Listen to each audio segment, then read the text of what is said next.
Some stories are whispered only under a full moon because that's when the coven listens. The moon rises, and the coven prepares.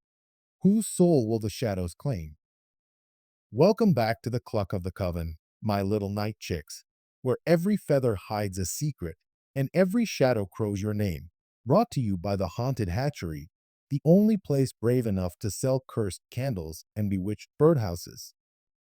The last time anyone saw Nathaniel Hurst, he was walking toward the old mill road, carrying a lantern that burned with a strange blue flame. It was the night of the blood moon.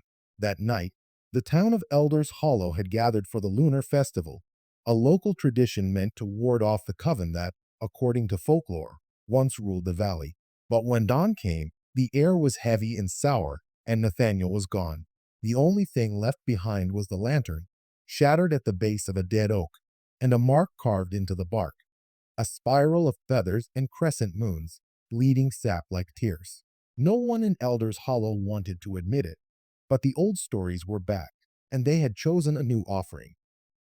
Weeks later, Nathaniel's sister, Eleanor, broke into the ruins of the Crow farmhouse, the place every child in town was told to avoid. Inside, beneath layers of dust and soot, she found a leather-bound diary wrapped in wax-stained cloth. It belonged to Agnes Crow, a midwife who vanished in 1892, the same year the last moonlit sacrifice was recorded in town history. The diary was filled with sketches of moons, birds, and names. So many names, each one crossed out. Near the back, the entries grew more frantic. The blood moon rises again. The circle gathers beneath the roost. The chosen shall burn bright, so the coven may walk unseen. One page was glued shut. Eleanor pried it open with trembling hands, revealing a pressed feather, perfectly black and stiff as bone. The moment the page split, the candlelight flickered violently, and a whisper filled the room. The moon remembers. Eleanor dropped the book. The feather drifted to the floor, and when she turned to leave, she saw the mark, carved into her own palm, faintly glowing under the moonlight streaming through the window. In the following nights, Eleanor became obsessed. She dreamt of her brother calling from the woods, his voice echoing between the trees. "You're next." Ellie followed the moon. She began to wander, drawn to the fields outside Elders Hollow, where the ground always seemed soft, as if recently disturbed. One night, the whispering grew louder, crows gathering in the trees, watching her every step. At the center of the clearing, she found it, a perfect circle of blackened feathers surrounding a mound of earth. She dug. Her fingers hit something cold and metallic, Nathaniel's lantern, but it wasn't broken anymore. The flame inside was alive again, glowing that same impossible blue. Behind her, the forest seemed to breathe. The air turned icy, the moon unnaturally bright. And then she heard them, voices chanting in unison. The coven had returned. Eleanor hid behind the tree line, clutching the diary to her chest. A dozen figures in tattered robes stood in the clearing, surrounding the glowing circle. Each held a feather dipped in wax, and in the center was a crude effigy of a human, made from branches, feathers, and clay. When the clock struck midnight, one of them began to speak. "The moon demands a balance. The blood, the feather, the name." The others repeated the phrase, voices rising with each round. And then one figure stepped forward, smaller than the rest, their voice trembling as they spoke.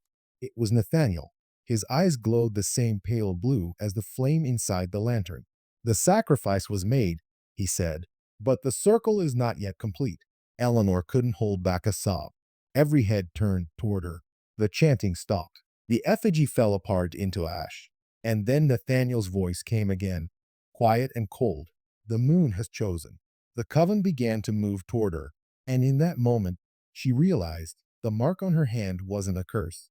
It was an invitation. When morning came, Elders Hollow was silent again. The diary was found open on the steps of the old church. The final entry was written in fresh ink. "The blood moon burns bright. The mark spreads. The circle closes once more. We rise." No one ever saw Eleanor again, but every full moon since, a single black feather appears on the church door, and the crows gather over the Crow farmhouse, circling like they're protecting something buried deep below. And if you listen closely, When the wind passes through the trees on those nights, you can hear a soft, rhythmic whisper, almost like a lullaby. Feathers to fire, fire to ash, one shall burn, the rest shall hatch. And that, my little hatchlings, was the moonlit sacrifice, proof that sometimes the moon doesn't just light the night, it chooses its prey. But don't roost too comfortably yet, because in episode 10, the final roost, the Coven's ultimate ritual is about to unfold. The pieces are in place, and the final roost beckons. Dare you watch until the end? Until next time, keep your lanterns lit, your feathers close, and remember, not every cluck in the dark comes from a chicken.